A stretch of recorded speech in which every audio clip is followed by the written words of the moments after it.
Go.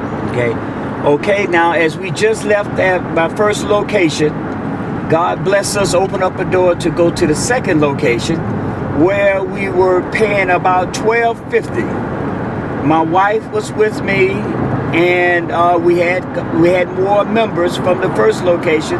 As I did mention, we were paying $700 rent at that storefront. And God supernaturally gave us the ability to make that rent. In the second location, we got a building. We were paying $12.50. God still was with us, and God was opening up the door for other members, and God sustained us, and we were at the second location for about 8 years. And God was doing supernaturally. He was doing the work. People were drawn to the Lord. And so this is the story that God had given me. Again, God had given me a vision, and He was laying out the provision. And we were blessed to be at our second location, and people were being faithful. People were being used.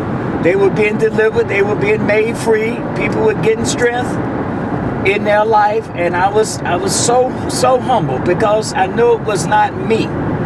It was God working through me, and He was raising me up as the pastor of the church. My wife was very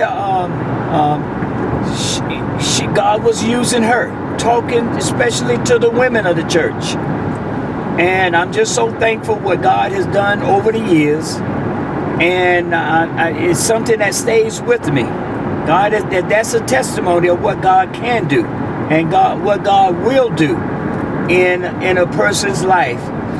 And so we was content, but I knew God was going to settle us at that particular place forever. And so God was still giving us increase.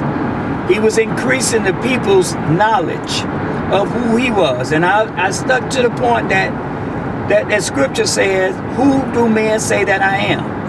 And God revealed spiritually that Jesus is the Son of God. And I just preached Jesus. I lifted Him up through word and song, and people were drawn. They were drawn to Jesus. And I'm just so grateful today. I'm just as humble as I ever been. I'm more excited about Jesus than ever before. Good.